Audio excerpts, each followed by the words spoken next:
আসসালামু আলাইকুম, বিসমিল্লাহির রহমানির রহিম। এই দেখেন, এই হাঁসের বাচ্চাটা কালকে রাত্রে ঘরে যায় নাই। ওরে অনেক দাবড়াদাবড়ি করছি, করার পরেও ও কিন্তু ওই কোলার ভিতরে দৌড়াদৌড়ি করছে, রাত্রে কোলার ভিতরে রয়েছে।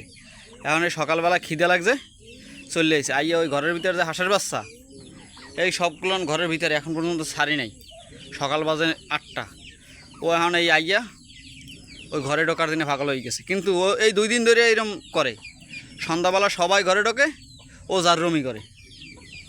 আর এগুলো তো খিদে লাগছে, এই বাইরে আনার জন্য সব ব্যস্ত হয়ে গেছে। এই এখন পর্যন্ত ছাড়ি নাই, সাইডে দেখাইতে আছে অবস্থা কি। আর ও ওই বাইরে ওই দৌড়দৌড়ি করতে আস। ঠিক আছে, এই হয়েছে। খামার করতে গেলে পাগল হওয়া লাগে, পাগল ছাড়া খামার করা যায় না। রাত্রে তালা মারি রাখি, কারণ এখানে বন বিলেই আছে, খাড়াস আছে।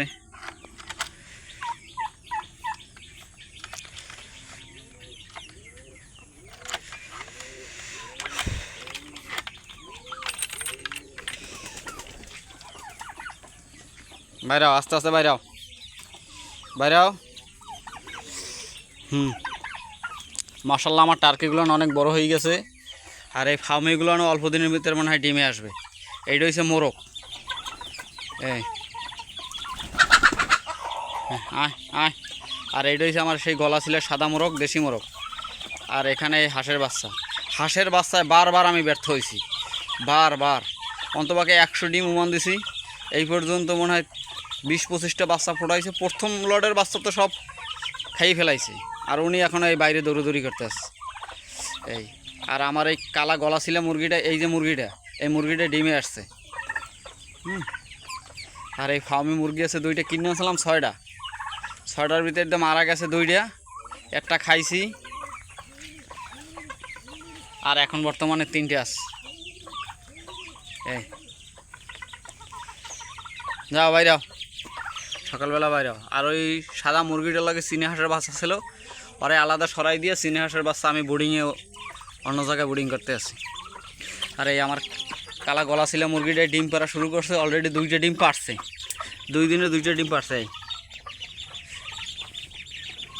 আর কবুতরে এই মাসে পুরো লাল বাতি, বাচ্চা ভালোই ফুটছিল, কিন্তু পুরো লাল। এই মুরগির বাচ্চাটা কালকে ওই ঘর থেকে বাইরেই গেছে, পরে রাত্রে এইখানে রেখে দিছি যে তোরা ও ঘরে যাওয়া লাগবে না, তুই এই যেই থাক। ও এর আগেও 2-3বার বাইরেছে, একেবারে খুব চালাক হয় বেশি। আর খাবার দিনেই তো, এই কারণে এদের মাথা নষ্ট, খাবার তো আনিও নাই।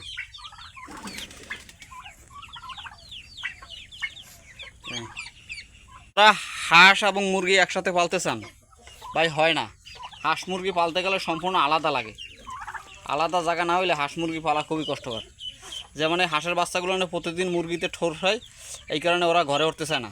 যেমন ওই বাচ্চাটা ওই দেখেন, ওই এখনও ঠোরাইতে আছে। ঠিক আছে, তবু আল্লাহ রহমত মানে এই হাঁসের বাচ্চা করা, এই ব্যাসের বাচ্চা করা টেকবে। এই কি বদমাইশ! এখন পর্যন্ত কোনো খাবার দিই নেই, মানে খাবার খাওয়ার জন্য এরা ব্যস্ত আছে খুব। আর এইটা হচ্ছে আমার এই খামারের প্রথম লটের বাচ্চা, এই মুরগির বাচ্চাগুলো। এগুলো না মাশাআল্লাহ ভালোই বড় হয়েছে। এই একটা 11টা বাচ্চা ফুটছিল, এখন বর্তমানে 6টা বাচ্চা টিকে আছে।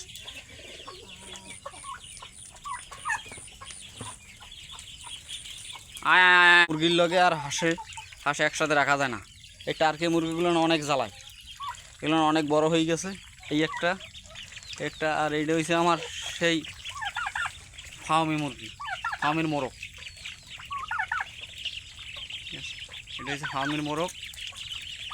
এই একটু বৃষ্টির দিনে তো আবহাওয়া খুব খারাপ, মুরগি ওই বাইরেও চলে গেছে অলরেডি। আয় আয় আয় আয় আয়, ওই ঘেরের ভিতরে চলে গেছে। আয় আয় আয় আয়।